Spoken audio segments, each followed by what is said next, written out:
के अंदर 12वां त्रिवेणी युवा महोत्सव है और अभी जैसे आप लोगों ने देखा कि आज इसका आगाज हुआ है और ये लगातार 5 दिन चलेगा और बहुत ही शानदार बच्चों ने, छात्र छात्राओं ने अपनी प्रतिभा दिखाने का काम किया।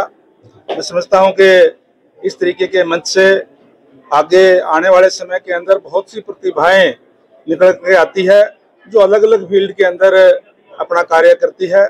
मैं इन बच्चों को बहुत बहुत शुभकामनाएं देता हूं और यहाँ के वीसी आदरणीय प्रोफेसर विजय कुमार जी को भी बहुत बहुत बधाई देता हूं कि बहुत ही शानदार आयोजन करने का काम किया है।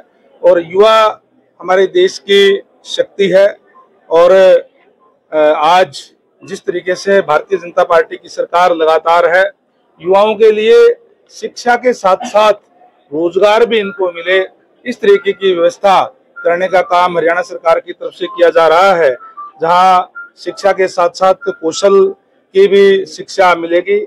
और हरियाणा सरकार का इस बात के लिए प्रयास है कि हर एक जिले के अंदर जो कौशल विद्यालय भी जो है वो खुलेगा। इस तरीके का विचार सरकार में चल रहा है जिससे शिक्षा और रोजगार के अंदर कोई ज्यादा अंतर ना रहे, जो बच्चा शिक्षा ग्रहण करे उसको रोजगार मिले। इस बात के लिए हरियाणा सरकार की तरफ से पूरा प्रयास किए जा रहे हैं। हरियाणा सरकार, भारतीय जनता पार्टी की सरकार पिछले 11 सालों से बनी है, तब से एक मेरिट के आधार पर नौकरियां देकर के युवाओं के अंदर एक विश्वास पैदा करने का काम किया है, जिससे आज युवा जो है वो पढ़ता है और जब युवा पढ़ता है तो सरकारी मिल जाएगी, सरकारी नहीं जाएगी तो प्राइवेट के अंदर जाएगा, कहीं भी जाएगा। उसको कौशल की शिक्षा भी दी जा रही है ताकि अपना रोजगार वो करके और दूसरों युवाओं को भी रोजगार देने का काम करे। सर, हरियाणा के डीजीपी ओपी सिंह जी द्वारा एक बयान दिया गया कि थार और बुलेट बाइक पर जितने लोग घूमते हैं, जिसका जवाब देते हुए पूर्व डिप्टी सीएम दुष्यंत चौटाला ने मनोहर लाल जी की और सुभाष बराला की फोटो जाहिर की है। कहते हैं कि इशारा कुछ समझाए। देखिए, जहाँ उन्होंने कहा है तो जो कुछ एक लोग जो होते हैं, जिस तरीके की हम भी आम जीवन में देखते हैं कि कोई जो पटाखे बजाते हैं जिस तरीके से बुलेट में और में, उनके बारे में कहा है, सभी के बारे में मैं समझता हूँ नहीं कहा हुआ। गंगा जी, आप कैबिनेट मंत्री हैं, एक तो किसानों के मुआवजे का क्या स्टेटस है और एक सिरसा में गांव है अरनिया वाली, यहाँ से 12 किलोमीटर है, 6 किलोमीटर का सड़क का टुकड़ा है, बाइक को 2 बार वहां से निकाल दे तो शोकर और सर्विस दोबारा करवानी पड़ती है। सर 2 बार रिपेयर हो चुकी है 6 महीने में, लेकिन हालात वैसे ही। 2 सवाल आपने पूछे हैं कि एक तो मुआवजे की, मुआवजा हमारा जो स्टेट की पॉलिसी है उसके तहत दिया जाएगा, क्योंकि इस बार बरसात बहुत ज्यादा हुई थी, कई जगह पे पानी चढ़ गया था, इसलिए किसानों की फसलें खराब हो गई थी, उसमें दिया जाएगा। मैं आपको ये भी बता दूं कि इस प्रदेश के अंदर लगातार 10 साल तक कांग्रेस की सरकार रही, उन्होंने रिकॉर्ड की बात है कि 1058 करोड़ रुपए मुआवजा देने का काम किया।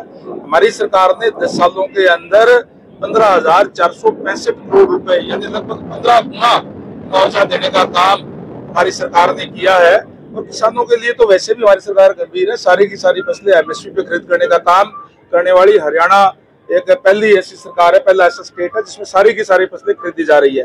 जहां तक आपने सड़क की बात कही है, उसकी आज ही मैं फिजिबिलिटी मंगवा लूंगा, वैसे आ भी गई होगी, क्योंकि जितनी भी रोड हमारी टूटी हुई है या इस बरसात के समय में टूट गई, हमने उसकी सबके एस्टिमेट बना करके तैयार कर दिया। 21 सितंबर को माननीय सीएम साहब ने स्वयं हिसार से ही जो कारपेट की शुरुआत करने का काम किया था, 9,410 किलोमीटर की सड़कों का हम कारपेट इस साल में करने जा रहे हैं, जिसमें 4,827 करोड़ रुपए खर्च होंगे। मैं समझता हूँ कि साल के अंत तक सारी सड़कें चकाचक हो जाएगी। फरीदाबाद में एक डॉक्टर के घर से 350 किलो आरडीएक्स बरामद हुआ है।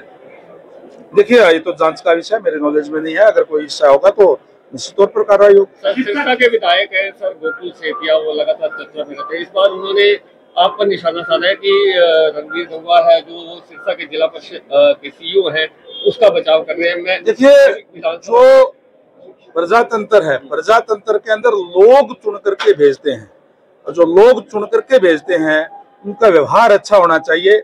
मैं समझता हूं कि जिस तरीके की उनकी टिप्पणी, उसको कोई टिप्पणी नहीं करना चाहूंगा। सुप्रीम कोर्ट का सर फैसला आया है कि प्रदेश भर में, पूरे देश भर के जो जितने भी प्रदेश हैं, वहां से आवारा कुत्तों से निजात दिलाई जाए।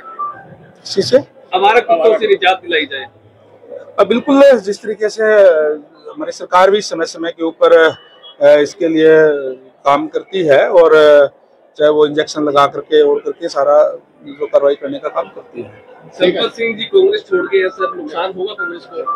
कुछ जगह बच रही थी। और देखिए संपत सिंह जी जो है वो इंडियन नेशनल लोकदल पार्टी के अंदर थे।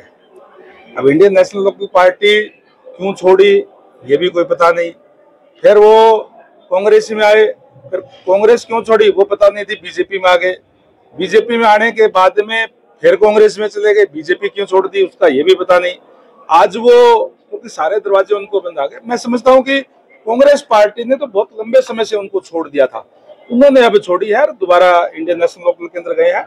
उनको शुभकामनाएं देता हूँ। भविष्य क्या मानते हैं कांग्रेस का सर? भविष्य क्या मानते हैं कांग्रेस का? भविष्य तो सबको दिखाई दे रहा है। कांग्रेस आज अगर मैं बात करूं हरियाणा प्रदेश की तो कोई पार्टी नहीं है। कांग्रेस के अलग अलग गुट हैं, कोई शैलजा जी का है, कोई हुड्डा जी का है, कोई रणदीप जी का है, अब तो कोई वीरेंद्र सिंह जी भी अलग बना रहे हैं, कोई पांचवा और बना रहा है। इस तरीके से है और ऐसे गुट है जिनके आपस में बिल्कुल ही तालमेल जो है वो नहीं है विचारों का।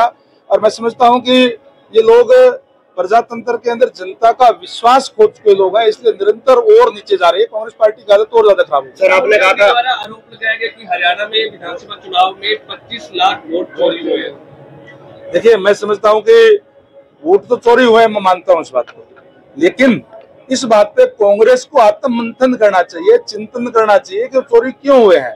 चोरी हुए हैं उनके कार्यकलापों से।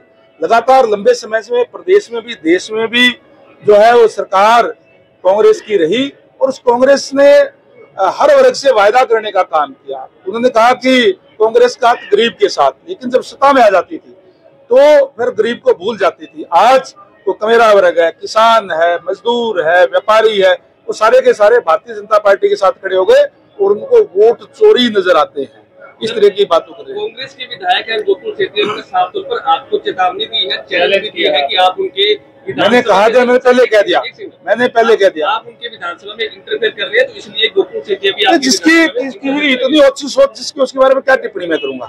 इसी ओर से करवा लेना, हमारे घने वर्कर हैं बता देंगे। देखिए प्रजातंत्र है, प्रजातंत्र के अंदर मैंने जैसे पहले कहा कि लोग चुन करके आपको भेजते हैं और लोग ये देखते हैं कि आपका व्यवहार कैसा है। उनका कोई व्यवहार उसका कोई ऐसा नहीं जिसमें मैं कोई टिप्पणी करूँ। ठीक है सर, थैंक यू।